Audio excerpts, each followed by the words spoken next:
Hello and welcome. Before we take a trip back in time to the coldest days of Victorian London, I want to say hello to everyone, wherever and whenever they are reading this. Whether it's the middle of a busy day and you want a short break, or the quiet of night as you drift off to sleep, I'm glad you've chosen to spend this time with me. Please leave a comment below.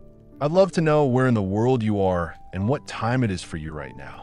If you enjoy these kinds of calm historical deep dives, go ahead and hit that subscribe button so you can come along on future adventures through the past. Now, let's imagine we're in a different time and place. The year is 1862 and the setting is London, but not the London you might know from travel brochures or Hollywood films. No, this is London in the middle of winter. This season might be both magical and very hard. Imagine you're standing on a street corner in the middle of winter.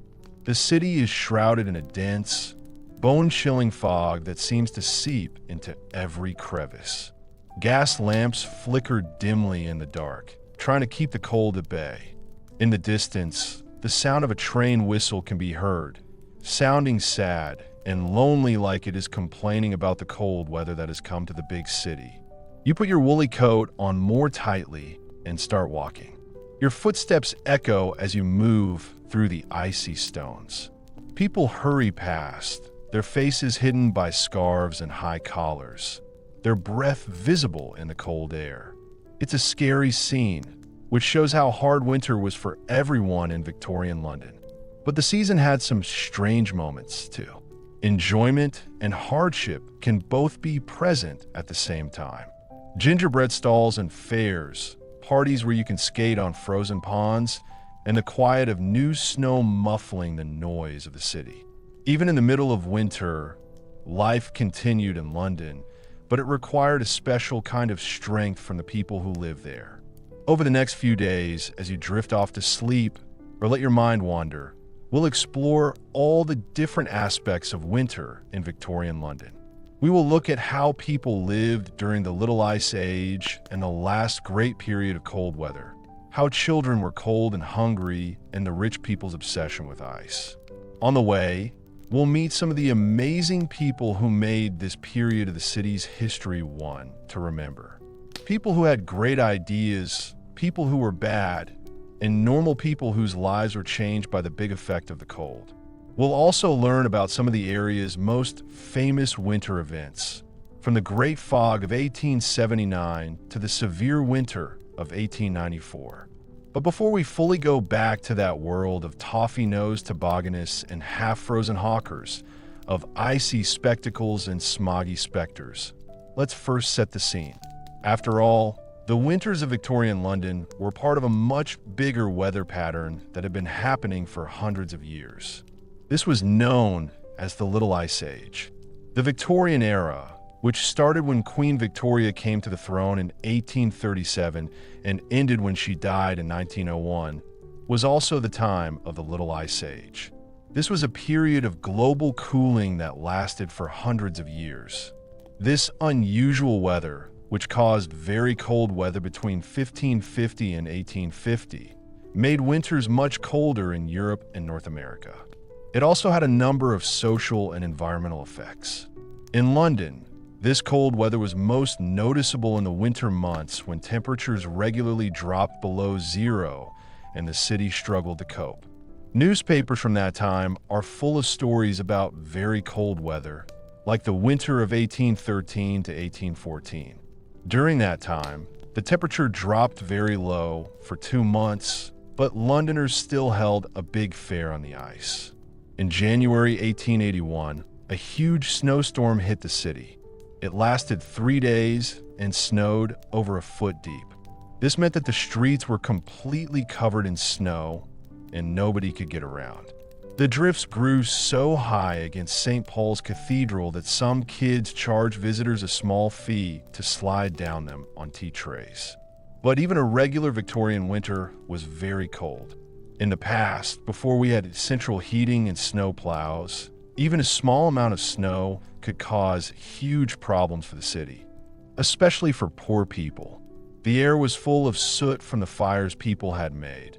mixed with the natural fog from the mountains.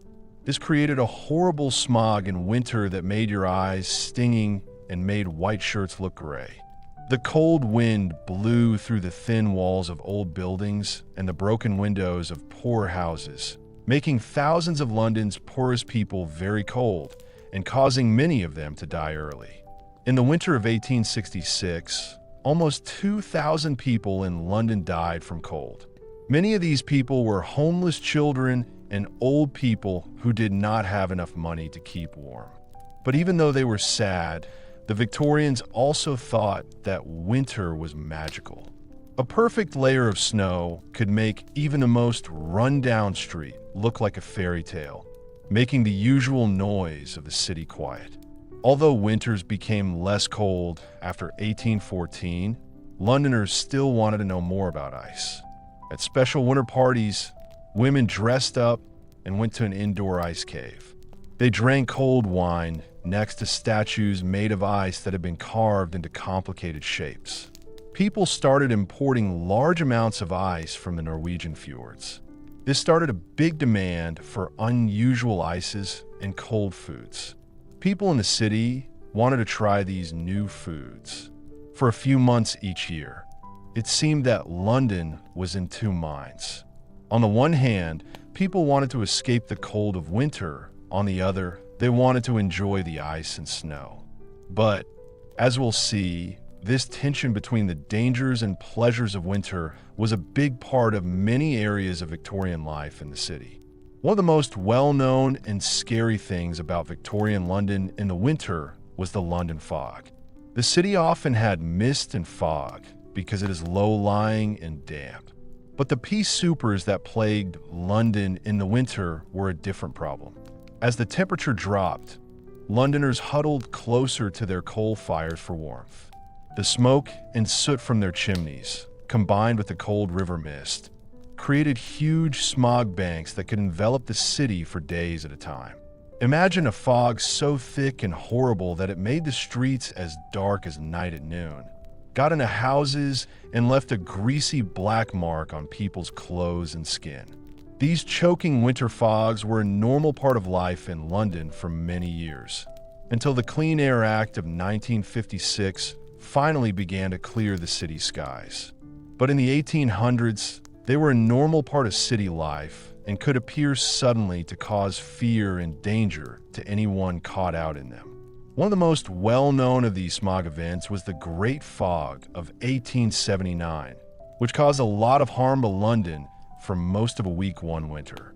During the night, the mist took over the city's landmarks and made it difficult to travel. This led to a lot of accidents as people and horses walked into the market without seeing it. The Times of London reported that omnibuses and carriages were driving off course because their drivers couldn't see very far ahead. One time, a man who was walking in the street thought the edge of the temple's roof was the curb. He fell into the icy river and drowned in the mud. It was too foggy for rescuers to find him. As the days went by and the smog didn't go away, the city started to look like the aftermath of an apocalypse. At midday, shopkeepers lit lamps to try to light up the dark, while volunteers wearing white tops and carrying torches walked around the streets to help people find their way home. Trains were running hours behind schedule, and their engineers were moving slowly to avoid crashes. Even the well-known Houses of Parliament had to stop their meetings when the fog came in and made the members of Parliament cough. But perhaps the most haunting stories from that great fog speak to the strange quiet that settled over the noisy city. Witnesses said it was very quiet, with the only sounds being the occasional thud of a person hitting a lamppost or the quiet cries of confused children. In that dark, half-lit world, it was easy to believe the city had been erased from the earth entirely, leaving only a featureless void in its place. One poet, who didn't give their name, wrote in the Illustrated London News that the London fog is strange, like a smoky, yellow, moldy creature. It makes horses choke and makes men play at ghosts among the trees. In the end, the Great Fog of '79 disappeared as did the hundreds of other things that made London difficult to live in during the winter. But they had a big effect on the city and its laws. Even today, a proper peeper is still one of the most well-known images of Old London. You see them in lots of books, films, and Sherlock Holmes stories, but you can't actually see them. In a strange way, the London fog became something the Victorians were proud of. It was a problem that was unique to their city, and it made it stand out as it became more and more powerful and important around the world. If Paris was the city of light and Venice, the floating city, then London, for better or worse, was the city of fog. It was an imperial city that was always half hidden in its own hazy smoke.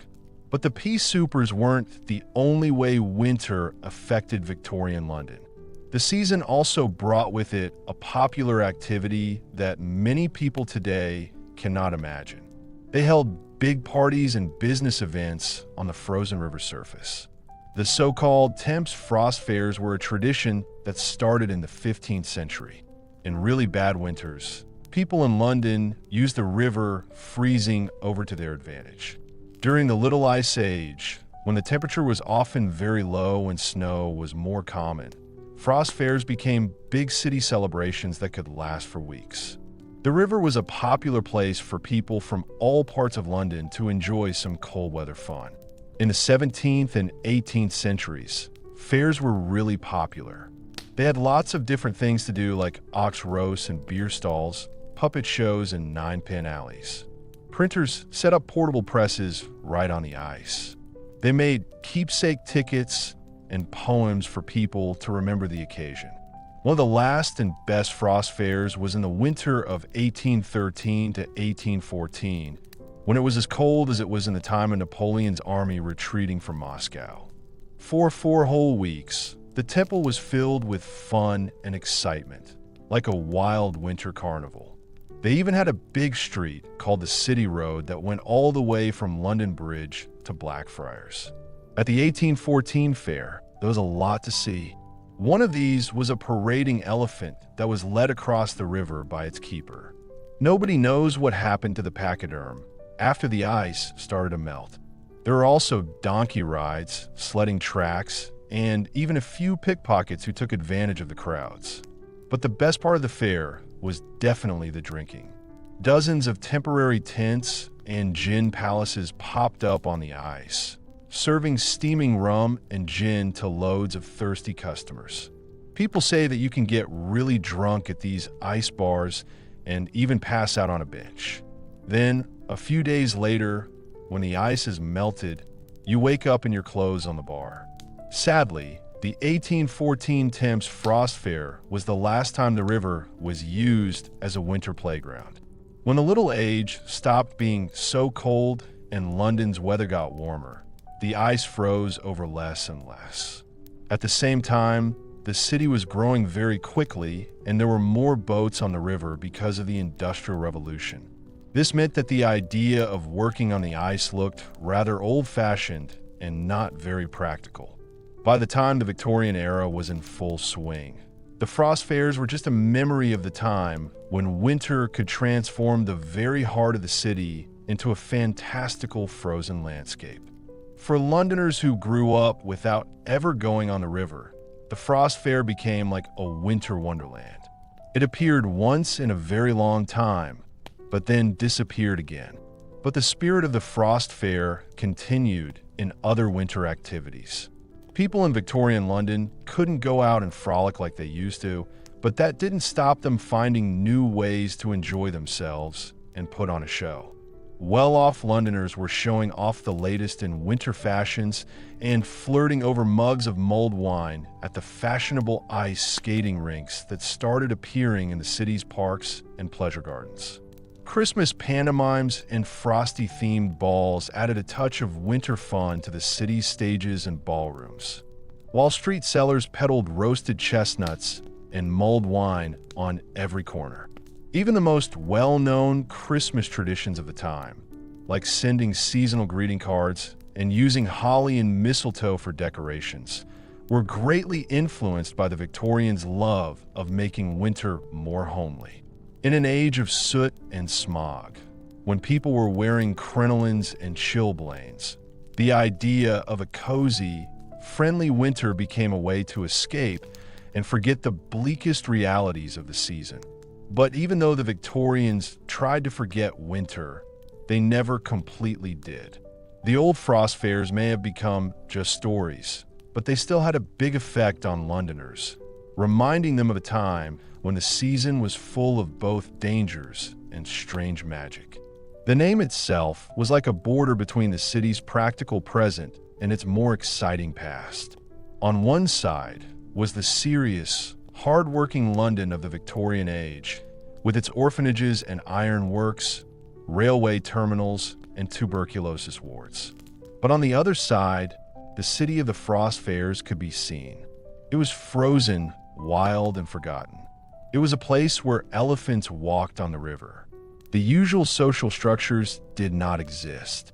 For the Victorians, winter was a season between summer and autumn, a time of strict rules and crazy behavior, of fires burning and people feeling very cold, of busy trade and stillness.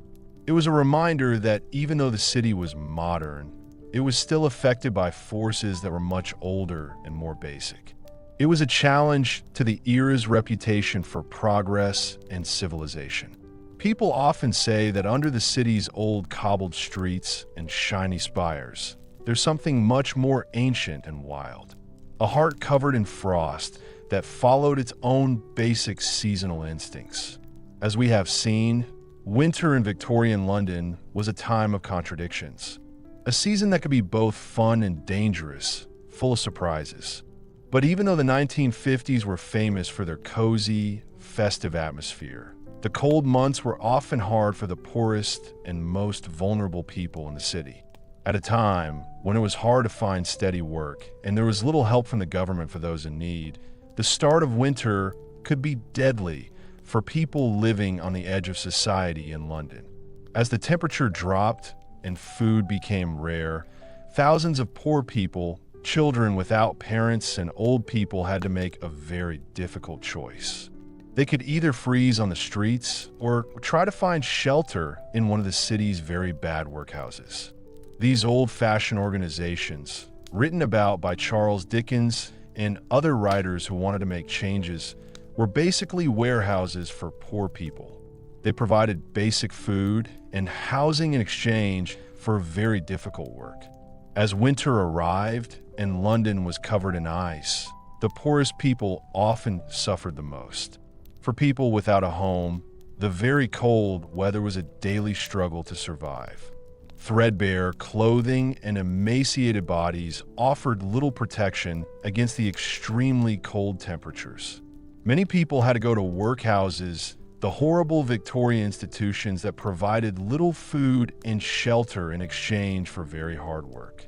Imagine being one of London's mudlarks. The poor children and adults who looked for things to sell, like bits of coal or rope, in the muddy riverbeds when the tide was out. They faced even harsher conditions in the middle of winter. My fingers felt numb as I searched through the cold mud in the icy wind. Frostbite, very cold air, and extreme cold were a threat every time they went out. Some adventurous mudlarks even used metal plates tied to their boots to go further out onto the frozen river and look for treasures hidden in the ice. But perhaps no one showed how hard life was for poor people in winter more than the matchgirls. These young women and girls, often only just teenagers, worked long hours in match factories. They packaged and sold the newly invented lucifer matches. The work was horrible, poorly paid, and full of dangers like the very dangerous FSY jaw, which could cause disfigurement and even death. This was caused by exposure to white phosphorus. When the factories closed for the night, many match girls were forced to sell their wares on the cold winter streets, facing a second difficult shift in the dark. Wearing only rags and shawls, they were very cold on the icy street corners. They asked people passing by to buy their matches. Newspapers of the day told sad stories of match girls who were found dead after being left outside to sell their matches in the snow. Winter was hard for some working-class people in London who didn't have much money. During the cold snaps, the cost of coal to heat homes went up a lot. This meant that many people had to choose between keeping warm and using the money for other things they needed. Some people bought coal dust and trash from the dustmen to burn as a cheaper but dirtier fuel, which made the city's air more polluted. In winter, people in London who really needed coal and food to stay warm went to pawn shops and bought things. But even in the worst times, there were still moments of warmth and togetherness.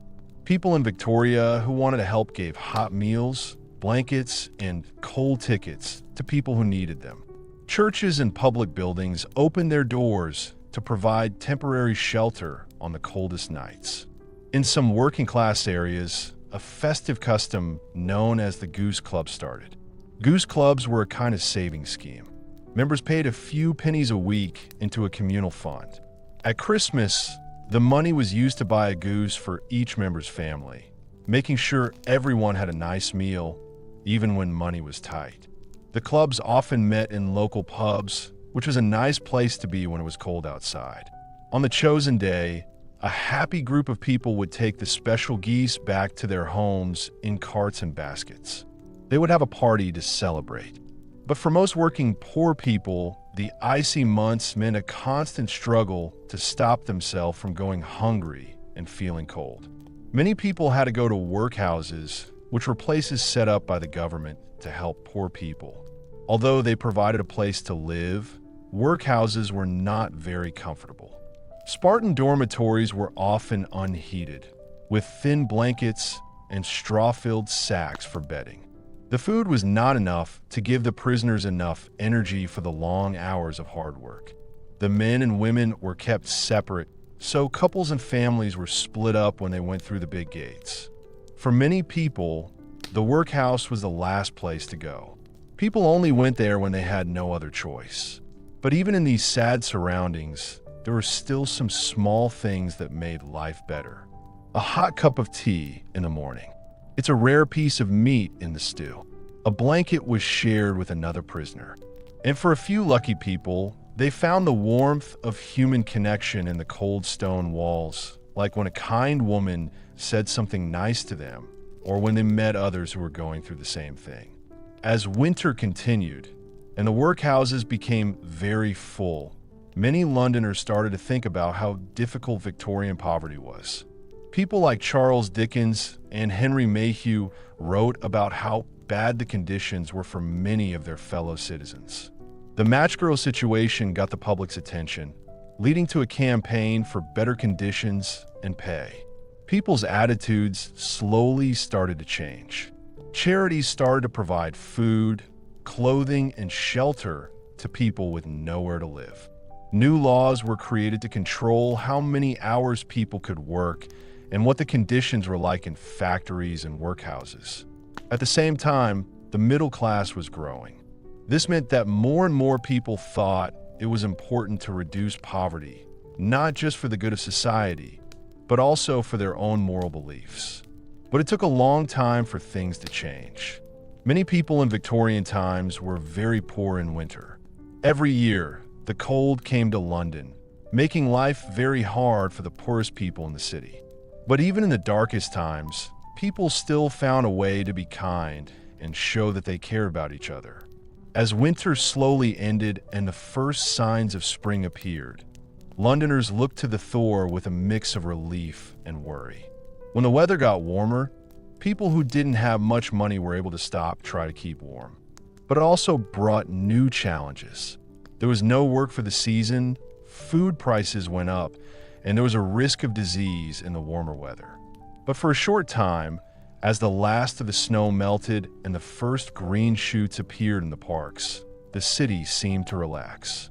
Children played happily in the mud, their cheeks red and rosy, feeling the promise of spring in the air. People took off their coats and scarves and looked towards the pale sun, hoping for warmth. In the big houses in the West End, the end of winter meant a lot of people were busy with social events as the season started. Newcomers wore fancy dresses for their first ball, and men wore daffodils in their buttonholes as they rode in the park. The wheels of society started turning again, creating a sparkling network of parties, dances, and secrets. But for the poor, the arrival of spring was not as exciting.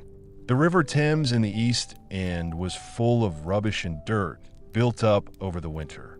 People who made a living catching mudlarks and ragpickers worked in the muck, hoping to make a bit more money before the summer heat set in. Women selling things stood on street corners, calling out to attract customers. Their voices could be heard above the noise of the city waking up. London slowly started to feel less cold, like winter was finally leaving.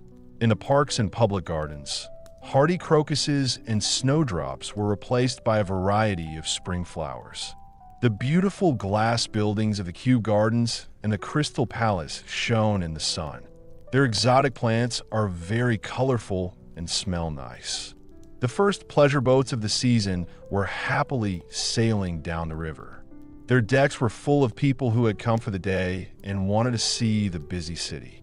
But even as the city returned to normal and life came back to its streets, people still remembered how hard winter had been.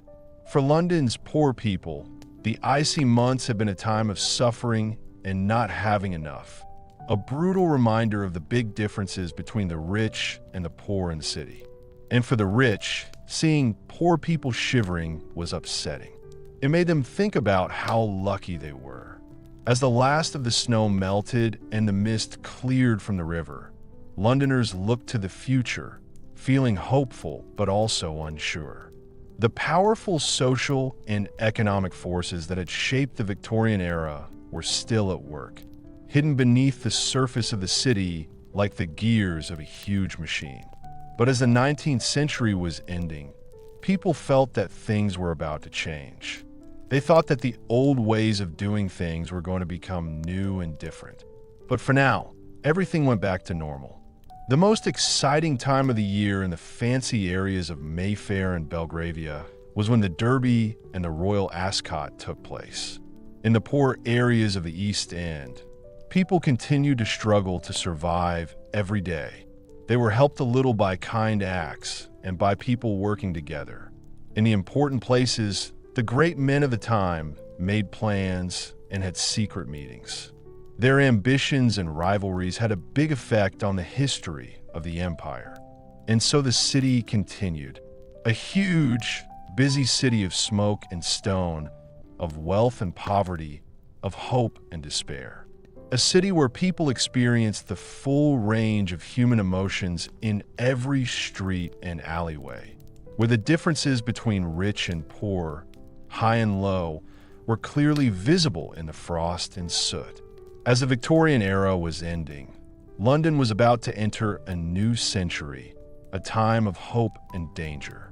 But for now, the city was enjoying the warmth of spring, and winter was finally over. Londoners went about their lives, facing the future with hope and fear, sorrow and joy. You could see them in the streets and parks, in grand houses and humble huts. As the icy grip of winter slowly loosened and spring's warmth began to return, Londoners cautiously emerged from their frost-bound hibernation. The huge snow drifts that had stopped the city from working for weeks slowly melted, turning into streams that ran through the streets and sewers.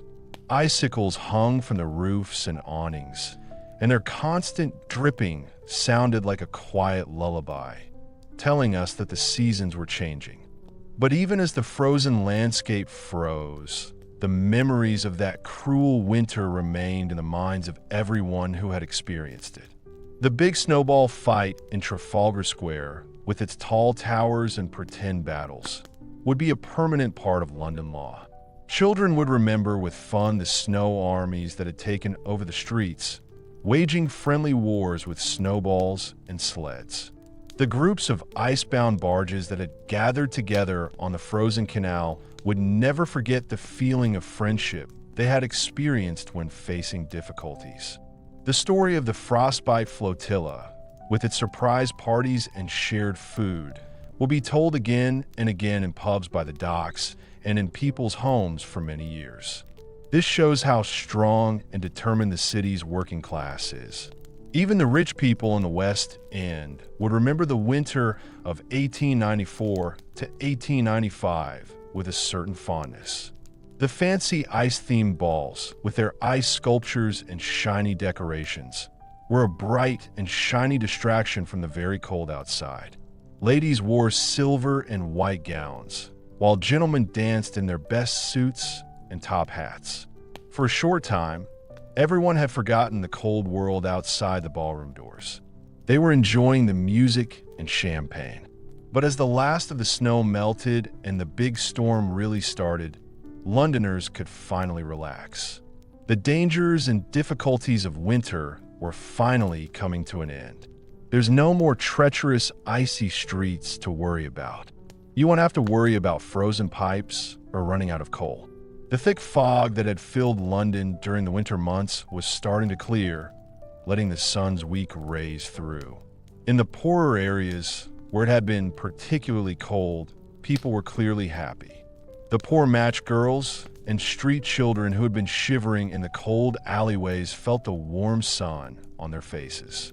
The workhouses and shelters were full of people who were desperate and had no home. But as the weather got better, these places started to get less full. Slowly but surely, normal life returned. But even as London shook off the icy winter, the memories of that brutal season would never quite fade. They would be remembered by the elderly, in stories told around fires, and in paintings and drawings that showed the city in all its frozen beauty. The winter of 1894 to 95 would become famous because of the strength and determination of the Victorian people. And so, as the first green shoots of spring pushed their way through the softening earth, Londoners stepped out into the pale sunshine with a newfound appreciation for the changing of the seasons. They had faced the worst of the winter and survived. The huge city had shown that it was strong, a city that could deal with any difficulty or challenge and still keep smiling. When the last of the ice melted and the river flowed freely under the bridges again, the people of London felt hopeful for the future. Spring had finally arrived, and with it, the hope for better days to come. The city would never forget the terrible winter of 1894 to 95. But it was a story of how the city kept going, of how strong the people were, and of how that made London the greatest city in the world. And so, as the seasons changed and the years went by, the memory of that cruel winter became a thing of the past, a distant reminder of time when the city was under the control of a powerful enemy. But for those who had lived through it, who had survived the freezing nights and the terrible blizzards, the winter of 1894 to 1895 would always be a part of them. It would be a sign of their strength and determination in difficult times. When we look back on that long-ago season from the warmth and comfort of our modern world, it's hard not to feel amazed and proud of the men and women who came before us. The Victorians were a strong and determined bunch. They faced challenges that most of us today could not cope with. They did it in a calm and elegant way, even though their lives were very difficult. So let's remember them, those people of old in London who lived through the winter, as we drift off to sleep in our warm beds. We should remember them and be strong like they were. We should also be thankful for the warm homes and easy comforts that we often take for granted. In the end, their story is our story too. It reminds us of the strength and resilience that we all have and that we can use when things get tough. As the fire dies down and the night falls, we say good night to Victorian London and its long-ago winter. Let's close our eyes and let the distant memories of that long-gone world lull us into a deep and restful sleep. We know we can last, keep going, and win, whatever happens in the future. Good night, dear listeners, and sweet dreams. May the warmth of your bed and the peace of your slumber make you feel better. I hope that the memory of those people from London a long time ago makes you feel good and gives you ideas. In the end, we are all shaped by winter, forged through hard times and made stronger by the cold winds of time. Even when it's snowy and foggy, we'll always find a way to keep going. We'll hold on to hope and make it to the bright and shining start of a new day. As the weak winter sun went down, the icy grip of night tightened around Victorian London. Gas lamps were switched on, making a soft glow in the dark. Frost was starting to form on cobblestones and windows. Police officers on patrol got their coats and scarves all wrapped up and their mouths full of cold. From the dusty gardens of Mayfair to the snowy slums of Whitechapel, the great city was wrapped up against the cold. But this was no ordinary chill. As the 19th century came to a close, Londoners were feeling the chill of the Little Ice Age.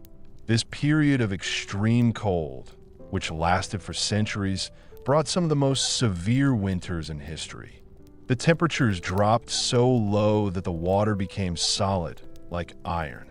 This allowed clever business people to build shops and pubs directly on the ice. Blizzards buried the city in snow drifts as tall as a man. At the same time, a strange phenomenon known as the London fog covered the city in a yellow-green mist made of freezing fog and smoke from burning coal. Even in mild winters, there were still many hazards and hardships, especially for the poor. Young children who lived on the streets were very cold and hurt their fingers and toes trying to sell matches and chestnuts. Workers work hard in the cold, damp air of the docks and in the dusty, cold brickyards. And in the terrible, dirty East End slums, whole families huddled in rooms with no windows, burning scraps of furniture for a bit of warmth. But for those with money, winter also brought its strange pleasures. The rich people wore furs and velvets on the frozen river, leaving servants to build large fires on the bank. At the Crystal Palace, skaters wearing bright wool clothes skated on a rink made from 3 acres of artificial ice to the music of an orchestra. People from London went to frost fairs where it was very cold. There, they watched jugglers and dancing bears. Then I stopped for a hot gin drink, which was served in a glass made of pure ice. Even people who like to follow the latest fashion had their own special winter items, from ostrich mufflers to hats with a narrower top. In the 1850s, Lady Frances Harborden caused a stir when she wore bloomers to go ice skating. Her male counterpart, the famed dandy, known as Beau Brummel, was said to take a warm bath each morning, then stand naked in front of an open window until fully dried and cooled down before getting dressed. But these things were not much help during the worst winters, like the very cold one in 1814. That February, heavy snows and record low temperatures hit the city, and it stayed frozen for 2 months. People from London carefully walked on the ice, first on foot, then with donkeys and carts full of things to sell. People who were keen to start businesses quickly set up a basic fair selling ice cream in the middle of the river. There were ox roasts and carnival swings, beer tents, and skit-lallies. Printers even set up a printing press on the ice and sold souvenir cards with the temperature of the river on them. It was all fun and games until a sudden storm turned the fair to slush, forcing the merchants to run for the safety of the riverbank. These midwinter thaws were often worse than the cold snaps that came before them, turning roads into rivers of icy water. In January 1867, a warm spell melted a heavy snowfall. This caused flooding in low-lying areas, and streets were filled with a mixture of mud, manure, and rubbish that had turned to ice.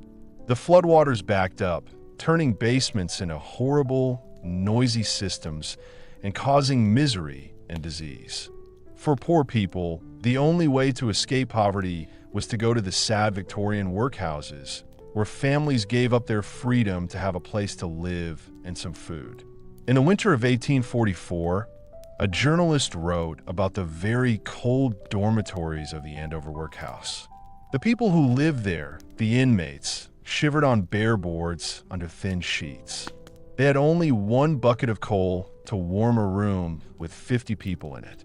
But perhaps the worst winter of all was 1890 to 1891, a season so cold it was known as the Siberian winter. The very cold weather had become a part of daily life in London.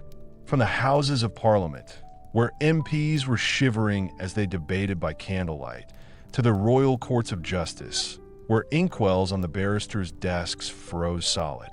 Even the animals in the zoo suffered a lot. The hippopotamus was found half under the water in a frozen pond, with ice all around its snout. But it was the poor who suffered the most in the Siberian winter. That January, the Lord Mayor of London started an emergency fund to help poor people and raise thousands of pounds to buy coal and bread. Many poor people in London were very hungry. They stood in line in the cold early in the morning to get a piece of bread and a hot drink. At Trafalgar Square, a group of homeless people gathered around Nelson's column to stay warm. They were using bits of wood and coal to stay warm. When the police tried to move them on, the square erupted into a fight. People started punching each other and using trenches as shields. It was a chaotic mix of desperation and rage. But even in the harsh Siberian winter, Londoners kept their sense of humor. Street sellers sold snowballs for 10 cents each. A shop in Islington advertised hot ice for people who love skating. The newspapers say that the prisoners at Cold Bath Fields Prison begged the warden to change its name to Warm Bath Fields until the end of the world. In a way, winter was a leveler in Victorian London, affecting everyone, rich and poor, from the poorest to the king. When the old Duke of Wellington, the hero of Waterloo, slipped on a slippery step and hurt his ankle, the story was gleefully reported in the gossip magazines. Even the royal family was not immune. In 1871, Queen Victoria herself got bronchitis because of the bad weather. Perhaps no one captured the harsh beauty of a Victorian winter quite like the artist Gustave Doré. In 1872, he published a book of pictures called London, a Pilgrimage, which shows the city in all its poor and beautiful state. One of the most famous images shows a group of poor children huddled together for warmth under the Adelphi arches. They're staring out at the icy temperatures with a mixture of hunger and awe. Even though winters in Victorian times were dangerous and uncomfortable, there was something about them that made people feel excited and happy. The writer Thomas Quincy, who had experienced many a night spent shivering in the streets, expressed it best. Everyone knows how nice it is to sit by the fire in winter. Candles are lit at 4 o'clock, warm hearth rugs are out, tea is made. The tea maker is fair, shutters are closed, curtains are flowing in ample draperies to the floor, and the wind and rain are raging audibly outside. But as the 19th century came to an end, the harsh winters that were so common in Victorian London started to get less severe. The Little Ice Age was slowly becoming warmer, and better heating and transportation made the cold months more bearable. By the time Queen Victoria died in 1901, the big frosts and icy scenes of her reign were already being forgotten. But even today, when it's cold and the gas lamps are lit, you can still imagine the ghosts of those long-ago winters. You can almost hear the sound of horses' hooves on cobblestones, the cries of skaters on the curving track, and the scratch of pins on ice at the last big winter fair. For a moment, you can feel the love and sadness of a Victorian winter again. This makes you think about a time when the seasons were both good and bad. There was something you had to deal with and survive. And then, like a dream, the vision fades, and we are left with only the distant memory of a winter's tale. As winter gave way to spring, Londoners went outside to see the changes. The streets, which were once full of life, were now quiet and silent. The deep snow that had fallen over the city for weeks had made everything very quiet. Icicles hung from the roofs of houses and shops, and their dripping sound was like a soothing melody as the sun made them melt. The thaw brought much-needed warmth to the poor and homeless people who were very cold. They no longer had to crowd into cold, dirty lodging houses to stay warm or fight for a place by the fire at the workhouse. The matchgirls who were wearing ragged clothes could finally feel their fingers again as they sold their matches. Their tiny flares of light and warmth make us feel hopeful when we are sad. But even as the city began to thaw, the memories of that harsh winter remained like a cold breeze. For those who had survived the big freeze, it was a season that would be remembered forever. The stories of icebound boats and sudden snowball fights would be told over and over again, showing how the people of Victorian times were strong and brave in the face of extreme weather. Life slowly returned to London as the icicles melted and the snow turned to muddy slush. It's hard to believe, but it was one of the worst winters on record just a short time ago. But the memories of that time would stay in people's minds long after the last snowflake had melted. For the rich and famous, the thaw brought back the glamorous social world that was typical of the London season. The grand houses of Mayfair and Belgravia would once again open their doors to host fancy parties, their crystal chandeliers lighting up the stylish crowd below. But even though everyone was enjoying themselves, there was a clear feeling of relief that the worst of the winter was over.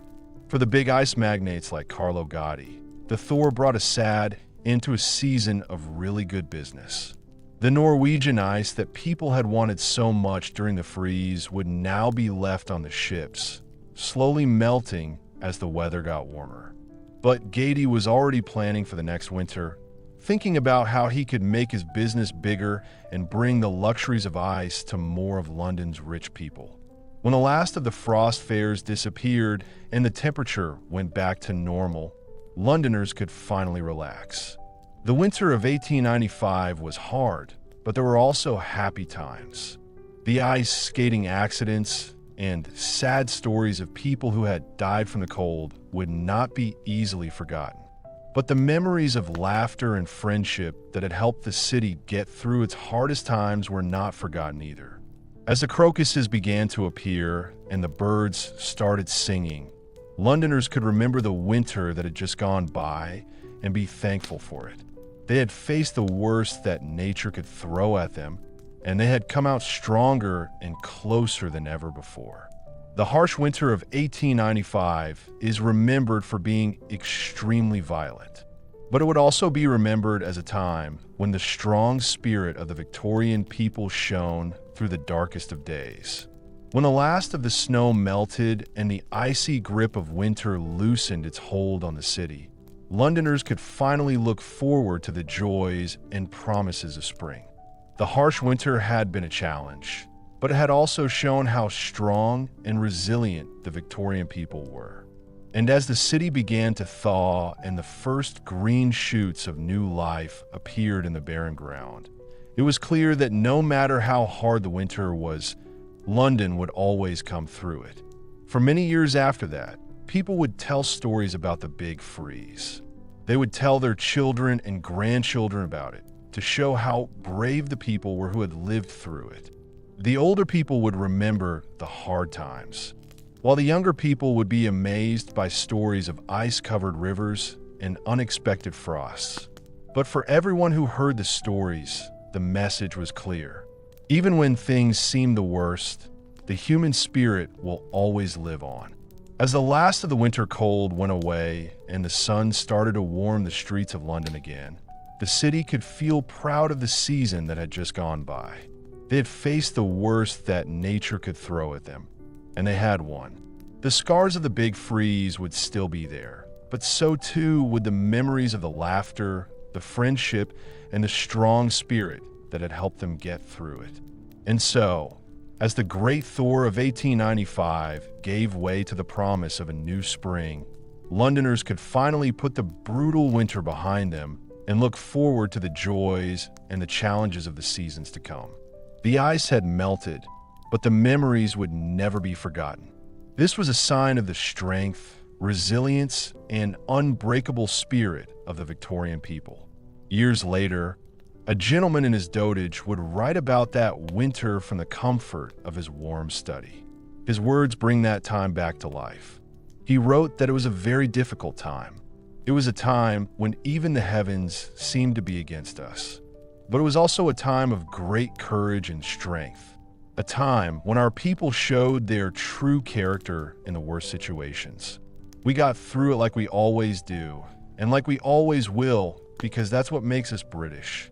This is something that will always be strong, no matter how bad the winter is. And with those words, the story of the Great Winter of 1895 became a legend. A story of hard times and success, of sadness and strength, that would be remembered long after the Victorian era had ended. It was a story that would remind future generations of the strong spirit that had built an empire. This spirit could deal with any problem and come out stronger and more united than ever before. As the old man put down his pen and looked out of the window at the gardens, he knew that he would always remember the winter of '95. People would continue to tell stories about it around the campfire, and they would look at the old photographs and newspaper cuttings about a very cruel time. But more than that, it would always be remembered by everyone who had experienced it. It shows how strong, brave, and determined the people were, and how they beat the worst of nature. And so, as the last of the Victorians died out and a new century began, the story of the Great Winter continued. This was a reminder of a time when the very heart of a nation had been tested and came out stronger than ever before. It was a story that would be told and retold for generations to come. It was a tribute to the men and women who had lived, loved, and endured the darkest of days. And though the winter of 1895 was long ago, its impact would last. It would be a symbol of hope and strength in a world full of challenges. The Victorians showed that no matter how bad the winter, no matter how deep the snow or how cold it was, people would never give up. They had faced challenges, but they had persevered and ultimately succeeded. A win that would be remembered for a long time and encourage people in the future. As the world changed and new challenges arose, the story of the Great Winter would continue to be remembered. It shows how strong, brave, and united the people were, even when faced with terrible natural disasters. As the cold weather of winter slowly ended, the Great Thaw began. Icicles were hanging from the roofs. Snowbanks got smaller, and the water in them started to move. The city slowly started to wake up again. For months, London had experienced very cold weather that most people could not remember. The winter of 1894 to 95 is one of the worst winters ever recorded. A relentless onslaught of snow, ice, and freezing cold brought the busy city to a standstill. It had all begun in late November when the first snowflakes fell from a slate-gray sky. At first, Londoners didn't pay much attention because they were used to the cold and damp weather. They put on their coats more tightly, put more coal on their fires, and got on with their business. But they didn't know that this was just the start of a very cold winter. In the early days of December, the snow fell more quickly and heavily. It piled up in the streets, covered rooftops, and turned parks into beautiful, glistening wonderlands. Children were very happy about the unexpected holiday. They threw snowballs at each other and went down hills on sleds that they had made. But for the adults, the snow was a growing problem. It caused traffic jams, made roofs collapse, and even the simplest jobs very difficult. The cold got worse as the solstice got closer. It got as cold as it usually does in the middle of winter in the south of England. The mercury shrank into its bulb. The temperature was lower than it has been for many years. London's river froze, which was rare at that time. At first, only a thin layer of ice appeared, looking delicate and like lace, tracing the shore. But as the days went by and the cold got worse, the freeze got thicker and spread. The water was completely frozen over, and boats were unable to pass through. It was as if the very life of the city had frozen. A freeze as bad as this one had not been seen since the last of the great frost fires more than 80 years ago. In 1814, during a period of very cold weather that lasted for hundreds of years and affected Europe, the people of London held a festival on the frozen river. The festival had carnival tents, a roasted ox, and even an elephant that walked across the ice. But people thought those days were long gone. Now, as the river was covered in ice again, some brave people went out and tested the surface. Some people skated, while others walked arm in arm, amazed at the strange feeling of walking on water. Some vendors even set up stalls, selling meat pies, roasted chestnuts, and hot gin. It looked like the frosty weather might return, but this was not a garden where people go to have fun. The ice was thick, but not as smooth as it used to be. It got all bent out of shape and broke. A dangerous landscape full of fish. Those who dared to venture too far risked falling into the icy depths. Even on solid ground, there was still danger. People in London slipped on slippery cobblestones, broke bones on icy stairs, and got frostbite if they stayed outside too long. It was very hard for everyone, but the poor suffered the most.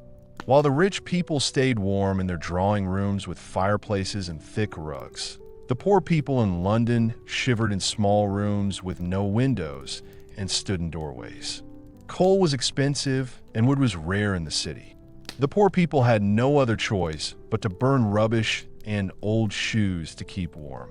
In the East End slums, whole families slept in the same bed to keep warm and fought over the few blankets they had. Children without shoes or clothes were begging on the streets. Their faces looked very tired and cold. They were asking people for money or looking for bits of metal to sell. For the poorest people, winter was more than just an inconvenience. It was a fight for survival. Even those who had a roof over their heads and a fire to keep them warm were finding it hard to survive. The bitter cold found every gap, sending icy fingers through the windows and under the doors. Pipes froze, leaving whole buildings without water. The women washed in icy water, which made their hands crack and bleed. The ink turned to ice in the wells. Milk turned to ice in the fridge, and bread went hard on the kitchen counter. The cold even shaped fashion. The poor people wrapped themselves in lots of thick woolly clothes and put on even more layers of heavy coats and cloaks. Women put on gloves to cover their cold hands and put on thick mufflers to hide their faces. Men wore beaver hats, woolly mufflers, and high-collar coats. Even the posh people of Piccadilly wore sensible clothes because it was cold. But it wasn't just the falling temperature that made Victorian winters so bad. It was the fog. London was known for its fogs, which were full of pea soup. Millions of coal fires caused the toxic smog, which was worse in winter when people lit their fires to keep warm. On a calm day, a smoky fog would spread over the city like a poisonous blanket. It would hide landmarks, muffle sounds, and seep into people's lungs. In the damp and cold, it stuck to everything, leaving a greasy black mark on windows, walls, and skin. It was so hot that it hurt to breathe, and it made your eyes water. The city looked strange and dangerous, like a maze where even the streets you knew felt unfamiliar and risky. The worst was the Great Fog of 1879, which was a choking, sulphurous mist that enveloped London for days. The fog was so thick that it stopped the city from moving. Trains come to a sudden stop because they can't see the signals because of the MC. Boats were not allowed to travel on the Thames because there was a risk of them crashing into each other. There were lots of beautiful cabs in the streets. Their drivers held torches to light the way. The light was swallowed up by the dark. The city was full of crime, hidden by the fog. Pickpockets and bag thieves were able to steal people's money and valuables without being punished. They would run away when people tried to catch them. There were reports of daring burglaries, of criminals using the fog as a cover to scale walls and force shutters. Even murder seemed to be hiding in the misty shadows. It's no wonder that a few years later, the London fog would become the perfect cover for Jack the Ripper's terrible crimes in Whitechapel. But despite the cold, damp, and dark, life continued. Londoners faced winter with bravery and determination, qualities they had developed over many years of difficult weather. They put on an extra jumper, huddled closer to the fire, and carried on with life. Some people even liked winter. Children were very happy to have a rare treat of a snowball fight or to trace pictures on a frosted window. Lovers walked together, their cheeks pink from the cold, their breaths mixing in the frosty air. And on those rare occasions when the fog lifted and the sun shone, the city sparkled like a diamond under a layer of ice. The rich and famous had a great time in winter. The fashionable crowd went to the icy ponds in Hyde Park to show off their skating skills, moving elegantly and performing tricks in the latest winter clothes. The event featured special balls and square dances. There were ice sculptures, decorations with a frost theme, and chilled champagne. A new craze for Norwegian ice, imported at great expense, saw fancy ice desserts become the talk of high society. One Italian immigrant, Carlo Gotti, was so successful in this business that he built an entire empire on ice. He brought back huge blocks of the cleanest frozen water from the Norwegian fjords and stored them in deep cellars lined with straw. He supplied London's best restaurants with ice for their drinks and desserts, and for the displays on their tables. It was a luxurious taste of winter in the middle of the city. But these were short-lived, and for most people, winter was a difficult time. The icy months seemed to last forever. Every day was a battle against the cold, the damp, and the dark. It got into the bones. It had a deep effect on people. It tested how strong people could be. But London kept going just like it always had. The city and its people kept going through the long winters of the Little Ice Age and the icy Victorian era. They got used to it. They invented new things. They found small pleasures to make the darkest days a little brighter. And when the thaw finally arrived, as it always did, it was like a great sigh of relief. The ice cracked and made a noise. The snow melted into streams, and the fog slowly disappeared. People in London came out of their houses and saw the sun. His face was pale and empty, but he was still alive. They had survived another winter, and the city came to life again around them. In the end, perhaps the most important lesson of a winter in Victorian London was the strength of the human spirit. Londoners got through the bitter cold, constant hunger, and never-ending dark nights. They survived, and when spring came, they cleaned themselves up and carried on. I'm a little wiser, a little wearier, but I'm still strong. It's a lesson we could all learn from. We're the ones who face our own winters, both the kind you can see and the kind you can't. The icy grip may feel like it will never end, the fog seems like it will never go away, and the cold feels like it will never get better, but spring always comes. The thaw always arrives, and we, like those Londoners of old, will come out of this feeling chilled and changed, but alive and ready to greet the sun once more. The cold was so bad that it felt like it was getting into your bones. It was so cold that even the thickest clothes didn't keep you warm. For London's poor, winter was a scary time. They didn't have enough to eat, their joints hurt, and they struggled to keep their little fires going to stay warm. Imagine the difficult situation of Polly, a young person from the East End who's trying to sell small items on the windy streets. With numb, cracked hands, she holds out the little matchboxes, asking people to help her, her voice almost lost in the cold wind. Like many of the city's poorest people, she had to keep working even though the conditions were very hard. She knew that if she didn't, she would be hungry and would have to sleep on the cold streets. For people with nowhere else to go, The terrible idea of a workhouse was their only option. These Spartan Victorian institutions provided the bare minimum in exchange for extremely hard work. But even their thin quilts and rough blankets were better than the certain death that awaited them on the streets in the middle of winter. The cold dormitories would fill with the city's poor. A crowd of people huddled together, happy to have even the simplest things to keep them warm in the cold. But even as the poor people shivered, the rich people in London found ways to enjoy the new things that winter had to offer. When it got cold, the city's parks and gardens looked amazing, with lots of people skating around wearing bright scarves and mittens. There were fancy parties with a frosty theme, complete with sparkling icicle decorations and white wigs covered in powdered snow, the height of seasonal fashion. The most popular were the unusual ices and gelatos of Carlo Gotti, a Swiss-Italian immigrant who had built a successful refreshment business. Gotti was the first to bring ice in from the Norwegian fjords. They brought huge blocks of ice and stored them in deep cellars near the coast. His new ice cream, served in little glass cups, became very popular among people in London who liked to follow the latest trends. Gatz's clever ideas would start people trading ice all over the world. A rush of cold water that saw tons of frozen water being transported across oceans to satisfy the thirst of a hot public.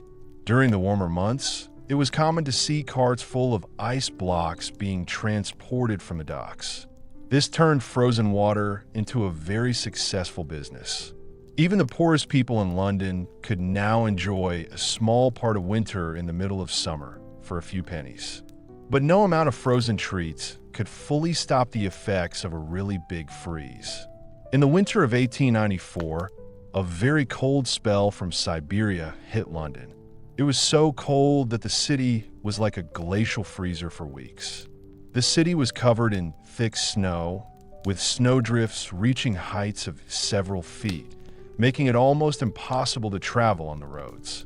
The water was slow to flow under a thick layer of ice. People walk across its surface as if it were a bridge. With no more coal deliveries, because of the bad weather, poor people had very little fuel to keep them warm.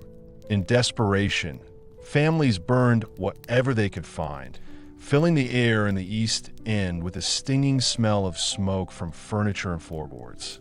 Even the workhouses could not handle the large number of people trying to escape the very cold weather. Charities and settlement houses, which were already doing a lot of work, tried to make the worst of the difficult conditions. Shelters were open day and night, offering whatever warmth and food they had. Kind people started giving out coal, clothes, and sometimes hot meals to the people who needed them most. The spring thaw slowly started to melt the ice in the city. People in London were very happy to see the first green buds and mild breezes. They took off their thick woolly clothes and breathed in the fresh air. The city came out of its icy shell, a bit damaged but still strong. But for many, winter had a very negative effect, and it is still remembered and told in stories. In the future, people who had lived through the big snows and freezes of the past would tell younger people about them, and they would be proud of what they had been through. Novels and poems celebrated the icy times, using beautiful language to describe the stunning sights and painful deprivations of a city covered in frost. Even today, if you walk through London's Victorian-era districts, you can still feel the cold.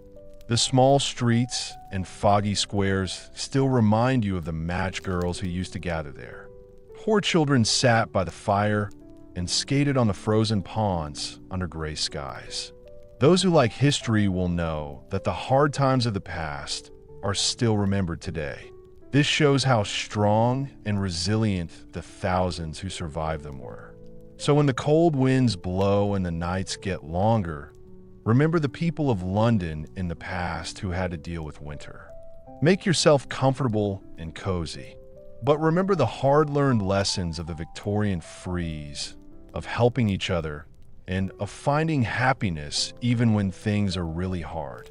And be thankful that the worst of winter is now mostly in the past. As winter ended and spring returned to Victorian London, the people of the city felt both happy and sad. The winter of 1894-95 was one of the worst winters anyone could remember. It was so cold and snowy that the city was completely cut off for weeks. But Londoners, with their strong spirit, had not only continued to survive, but also found small pleasures and moments of connection even in the difficult conditions. People still talked about the huge snowball fight that had happened in Trafalgar Square. It had been a fun fight, and people were amazed by it. It had been a fight where anyone could join in, no matter how old they were or how much money they had. For a short time, the heavy social rules of Victorian society had disappeared, as if the snow had melted away. And then there were the snow armies, groups of people who cleared the streets and pavements, using shovels and buckets of ash. They had worked very hard together to free the city from the snow. This helped them feel like they had a shared sense of community and purpose that didn't matter what their social class or background was. But perhaps the most heartwarming story to come from that great winter was that of the frost-covered flat-topped mountain. A group of barges carrying coal and other important supplies could not get through the frozen canal and could not continue their journey. But rather than giving up and facing difficulties on their own, the bargemen had joined together to create a temporary community on their ships. For weeks, they had shared food, fuel, and company, sitting round makeshift fires on the ice. They swapped stories and songs, and even held fun competitions to see who could play Skittles best on the frozen canal. When the Thor finally arrived and they were able to set sail again, there were lots of emotional moments and promises to meet again at the end of their journey. When the last of the snow and ice had gone and London started to come to life again, the memories of that special winter stayed in people's minds. For some, it had been a time of great difficulty with hunger, cold, and loss. As always, the poorest people in the city suffered the most from the harsh winter weather, and many did not survive to see another spring. But for others, even in the worst situations, there had been moments of hope, of strength, of the human spirit. The cold weather and ice of last winter were remembered with a touch of sadness. The old ways were slowly disappearing, but maybe some of their magic was still there. In the years to come, the great winter would become a legend, remembered in stories and songs. Artists painted pictures of the snowball fight in Trafalgar Square. Poets wrote poems about the bargemen's floating city, and Londoners told and retold the stories of that fierce and unforgettable winter, making the tales even more exciting with each passing decade. History and memory work in mysterious ways. Over time, the rough edges of truth are smoothed and made beautiful, and what's left is a sparkling story with a lot of meaning.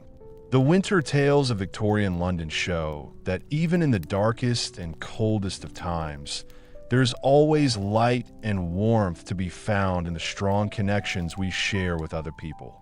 As the last signs of frost finally left the city, and the first flowers began to bloom in the parks and gardens, Londoners breathed a sigh of relief. Winter, with all its harsh beauty and painful deprivations, was finally starting to feel like a distant memory.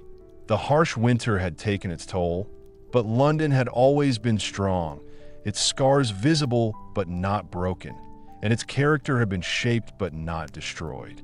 In the soft spring sunlight, the city stretched and shook like a great beast waking up from hibernation.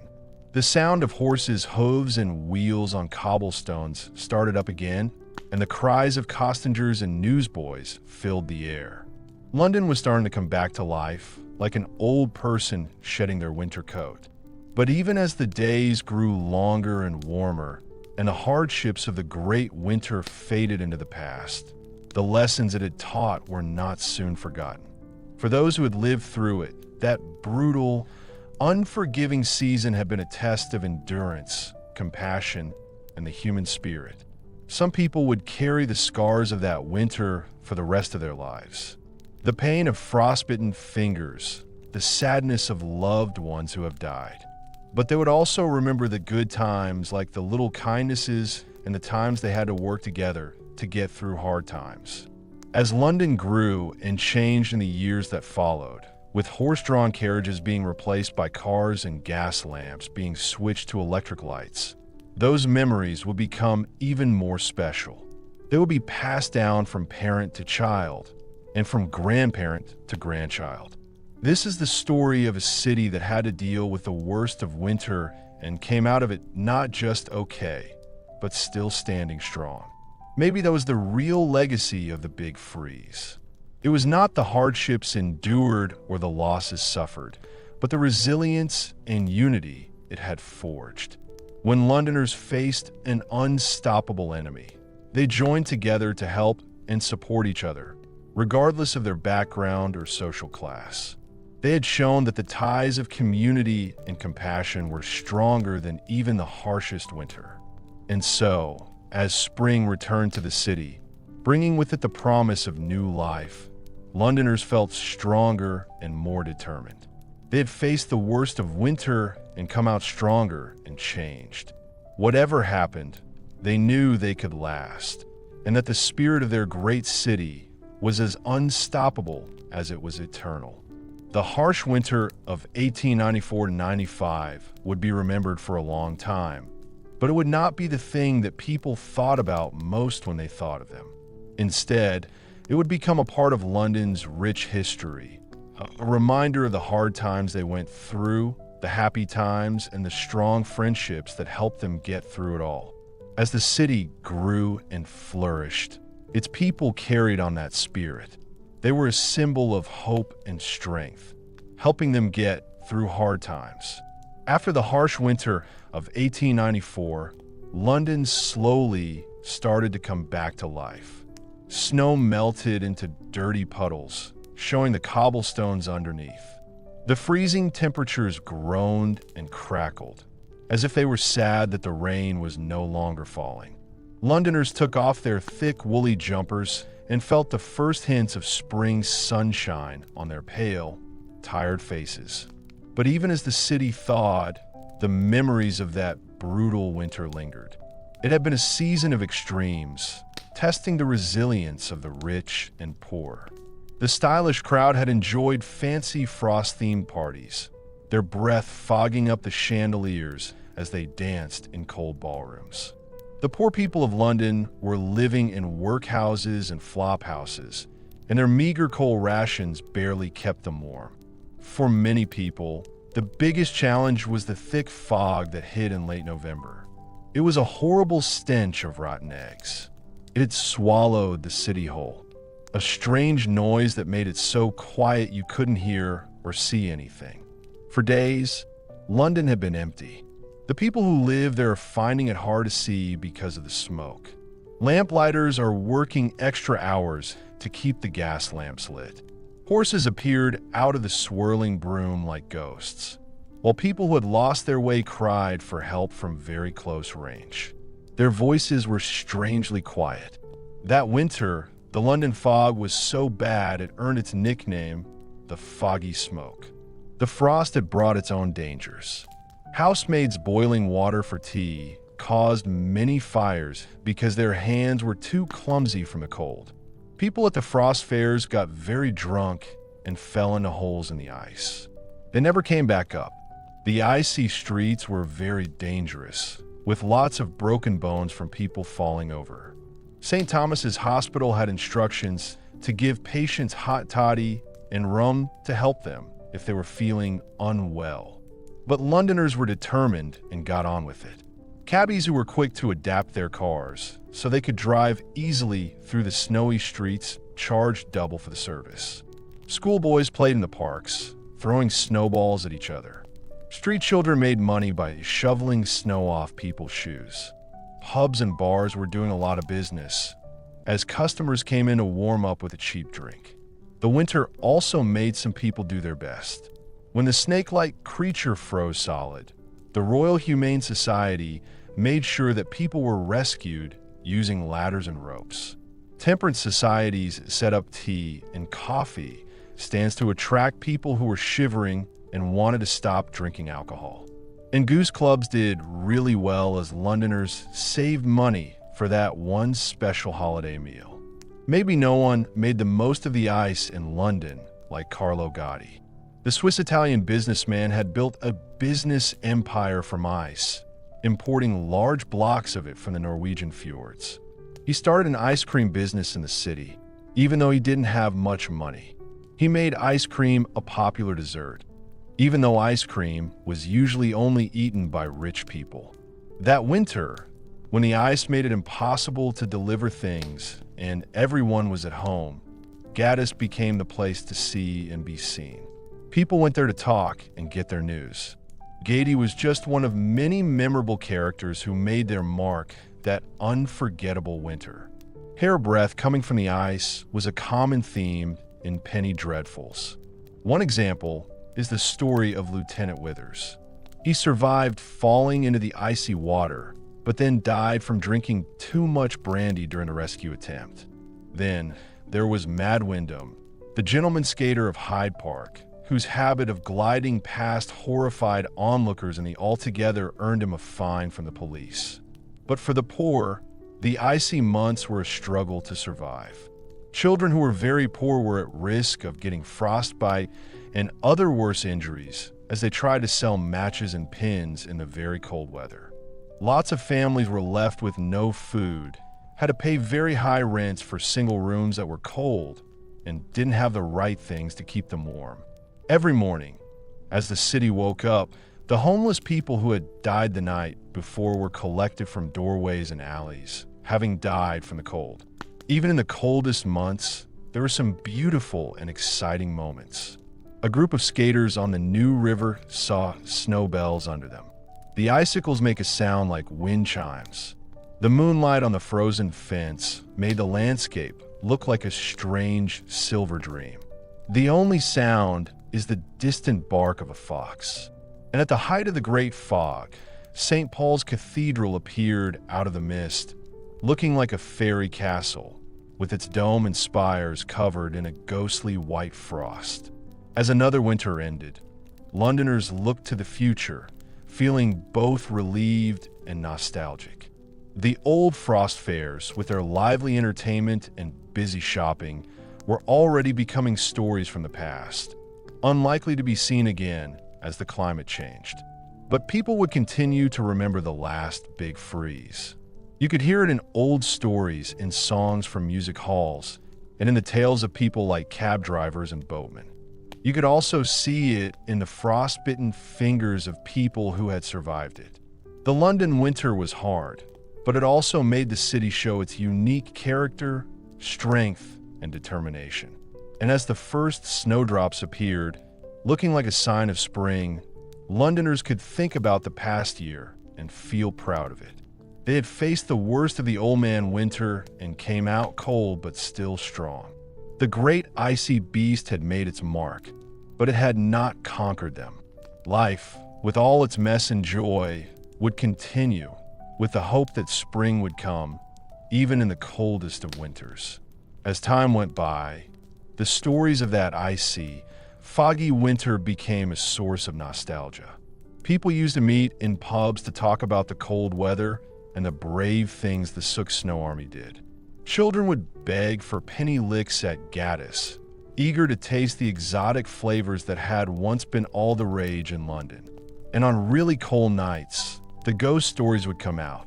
Stories of strange shapes seen in the fog, and skaters who glided on moonlit ice, never to return.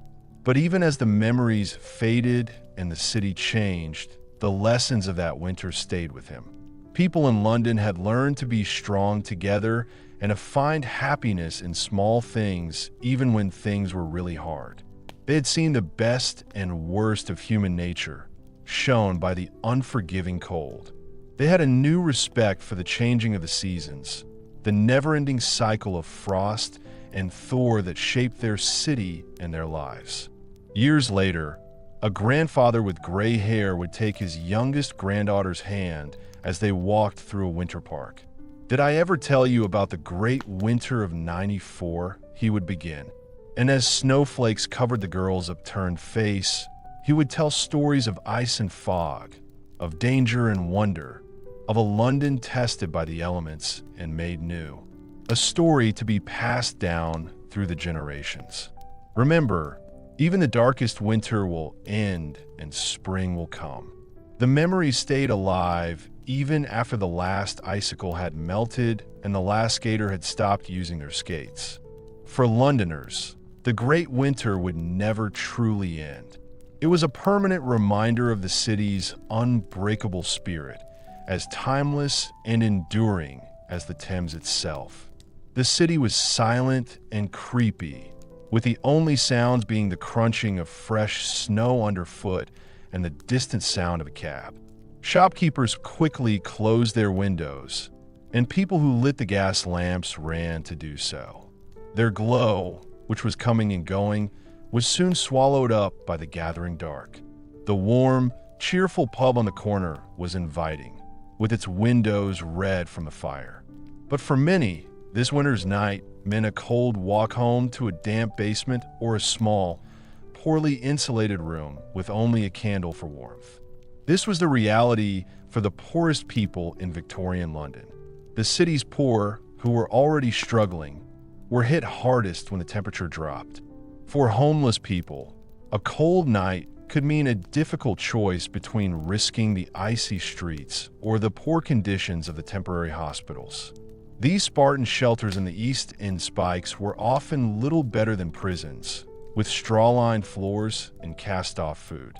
Even for those with a roof over their heads, winter brought a host of dangers and difficulties. Look at the situation of matchgirls. These young women and girls, some as young as 5, spent long hours breathing in the stinky fumes of the match factories. They had scars on their skin from a condition called FSY jaw. This is a disfiguring and often deadly disease that can be caused by exposure to a substance called white phosphorus. When the factories closed for the season, the workers had to sell their products in the cold streets. Their fingers were stiff with cold, and their coughs made it hard to breathe. For the match girls and many other poor Londoners, eating well was a rare luxury in winter. Many people only ate bread and a little bit of fat and drank a cup of weak tea. But there was one bright spot in the difficult months: the goose clubs. These community savings schemes allowed members to put aside a small amount of money each week toward the Christmas goose. During the holidays, even the poorest could look forward to a big meal. But it wasn't just people from the East End who felt the cold. Even in the big townhouses of Mayfair and Belgravia, the cold could get in through the old windows and doors. Servants woke up before sunrise to light the fires and heat water for washing. Their breath is like a mist in the cold morning air. People often complained that the chilblains were too relaxed. The skin on your fingers and toes goes red and itchy when you're outside in the cold. The best treatment was a thick cream made from tar and lard. This should be put on the affected areas as often as possible. But even if it was cold, some people still found something good about the months of winter. The rich enjoyed winter in their own special way. Ice skating was very popular in Victorian times. People of all classes loved to go ice skating as soon as it was cold enough. Satirical cartoons from that time show men in top hats and women in crinolines, a type of hat, skating clumsily while poor children run between them. One winter day in 1867, lots of people were skating and it ended in tragedy. The ornamental lake in London's Regent's Park had frozen over, and hundreds of skaters came to enjoy the ice. But as the day went on and more people went onto the ice, a loud cracking noise could be heard. The ice broke suddenly, causing lots of skaters to fall into the icy water. A lot of people rushed to help. They formed human chains to pull the survivors to safety. But for some, hell came too late. When the sad count was done, 40 people had died by drowning in the icy sea on what was supposed to be a day of fun. But even these terrible events could not stop people in Victorian times from wanting ice. Actually, there was a new craze for imported Norwegian ice in the city, which made everyone want to get their hands on some. The Italian immigrant Carlo Gatti was the first to do this. Gatti had the novel idea of shipping huge blocks of ice from the frozen fjords of Norway to the sweltering streets of London. There, he sold large amounts of it to rich people for use in their new refrigerators. He even opened a series of ice rooms where people could see amazing sculptures made from blocks of ice. Gat's Norwegian ice was a revelation for well-heeled Londoners who had grown accustomed to the grimy stuff harvested from stagnant ponds. Ice sculptures and dishes of exotic ices, such as pineapple and pomegranate, were a must at society balls and dinner parties. Gatti became very rich. His rise shows that ice is still popular even though we have refrigeration. But for most Londoners, the beautiful ice sculptures were a world away from the difficult winter weather.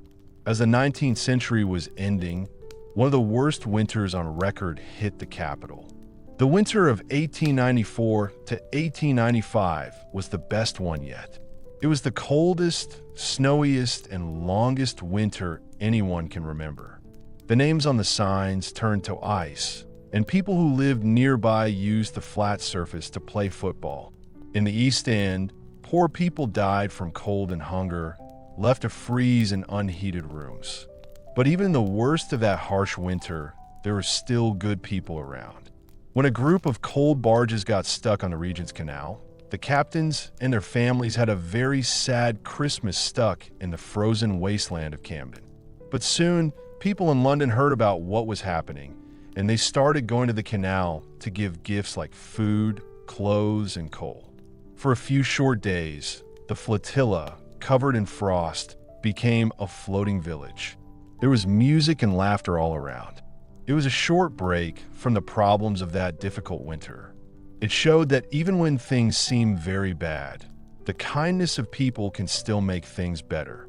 As the 19th century was ending, the long, cold winters that had been so bad for London finally started to get better. The last Great Frost Fair was held in 1814. People came to enjoy food and dancing on the frozen river one last time. Queen Victoria reigned for a long time, until 1901. During that time, a period of very cold weather called the Little Ice Age had affected Europe for centuries. Coal fires still sent poisonous fumes into the London air, but the fogs slowly disappeared. And while poor people in the East End were still living in terrible conditions, people who wanted to make society better were starting to demand change. Their demands for better housing and working conditions are a sign of what's to come. But even as the icy winters of Victorian London were forgotten, they had a long-lasting effect on the city and its people. In the ice-covered streets of Dickens' novels, in the frosty scenes of holiday cards, and in the magical lantern shows that delighted children, the image of a city in winter remained strong. For many years, Londoners lived through the dangers and strange pleasures of the months when snow covered the city. This taught them that the people of London were strong and determined. They had survived the worst of the winter weather. As the last of the gas lamps were switched off and the city slowly started to feel like spring, that unquenchable spirit burned on, a flame that even the coldest of winters could never put out. As winter slowly took hold of London, the great thaw began.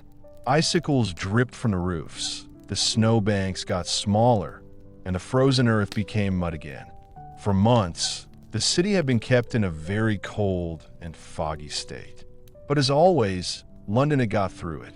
The memory of those cold winter days would stay in people's minds long after the last snow had melted. They would be made famous in books like Dickens' A Christmas Carol, where the ghost of Jacob Marley is shown clanking his chains against a picture of swirling London snow.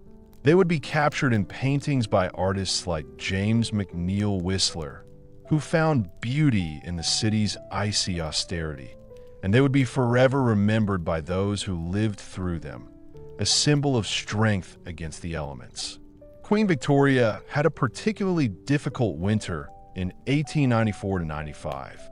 The 75-year-old king was already in a period of deep mourning, having lost her beloved grandson and heir Prince Albert Victor to influenza just a few years before.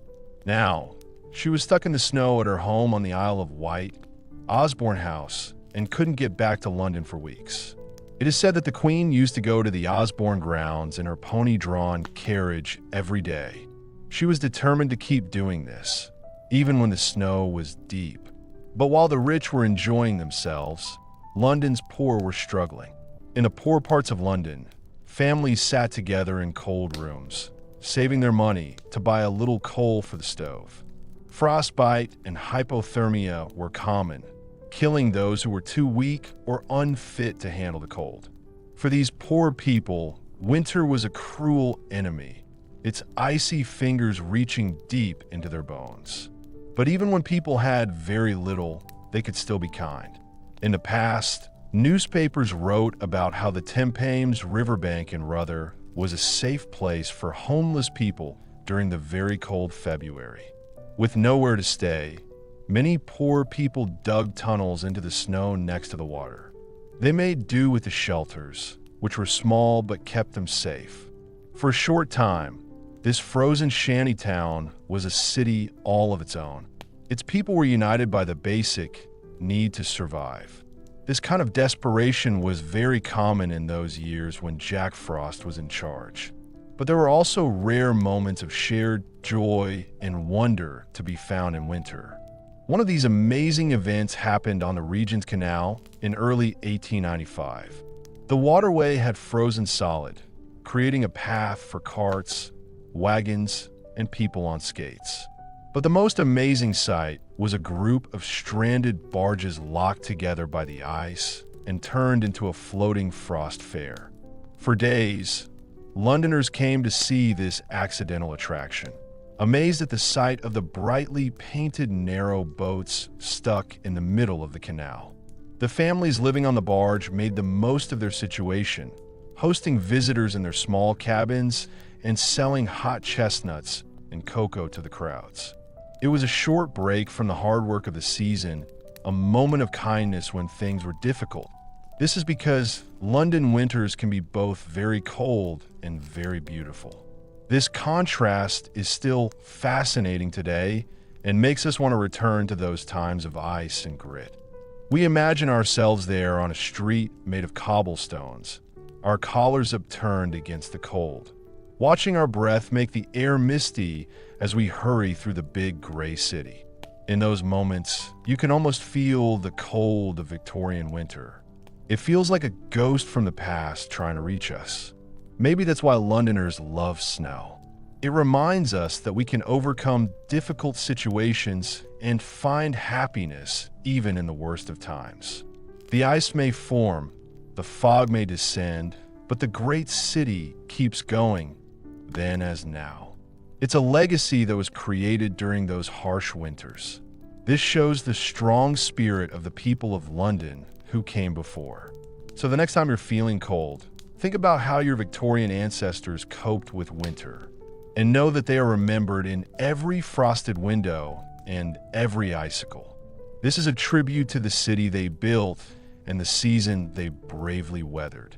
The London winter may be cruel, but the London spirit is strong, a flame that will never be put out, not even by ice.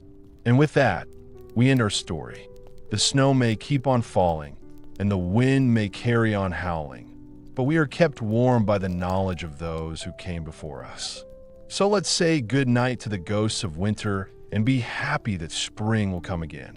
As we drift off to sleep, let's dream of London in all its icy splendor and unvanquished glory. Sweet dreams, dear listener, and stay warm until morning. As the icebound barges of the Frostbite fleet melted free with the thaw, Londoners said goodbye to the cold winter of 1895 and looked forward to the new life that spring would bring. The harsh winter had been tough on the city, with heavy snow and very low temperatures, but London had got through it. For many years, people in Victorian London had to deal with the dangers and strange things that happened during the winter. They did this in a mixture of being strong, being creative, and even being happy. They had skated on the temporary ice rinks at the big frost fairs, fought epic snowball battles in Trafalgar Square, and gone on Arctic expeditions right in their own backyard. They made fun of Jack Frost even as they shivered in his icy grip. But there was no denying the hardships that winter brought, especially for London's poor and vulnerable. An elderly man was found dead on a park bench, the girl in her shawl shivering in the cold. The poor crowds of people queuing outside the workhouse, desperate for a meal and a warm place to sleep. For them, winter was a difficult time, not a fun time. As the 19th century was ending, Londoners could remember a time of both winter wonders and horrors. The Little Ice Age made their winters very cold and hard for the people living there. The last of the Great Thames frost fairs was already a thing of the past, as the climate slowly got warmer. But the stories about those ice festivals would live on. In the end, perhaps what defined the Victorian winter was the city's ability to cope with the icy weather. Every year, London got through the worst of the winter weather and continued on, with some damage but still standing strong. Through the fog, dirt, and frozen mud, the huge city continued, dreaming of spring. Today, we can only imagine what it was like to wake up to the noise of horse-drawn snowploughs and the cries of people who were very cold. We can imagine what it would be like for a child trying to glide on the ice for the first time at Regent's Park, or a homeless man trying to survive another night. But we can still learn about London's winters in the past, because people wrote about them in letters, diaries, and newspapers. And as we get into our warm beds, we can think about the people who lived in London before us. They had a hard life, but we can still see the results of their hard work today. So the next time you put on your warm coat and go out in the cold, remember the people who did the same in the past. You might even feel a connection to your Victorian ancestors. After all, we're all human and we all want to make it through to spring. And with that, our cold trip through London's past is over. If you like this video about history, please like it and subscribe to our channel. We'll be here all winter, telling stories to make you feel happy, even as the snow falls gently outside your window. See you again soon. Keep warm and get plenty of rest from all of us here at Boring History. Good night.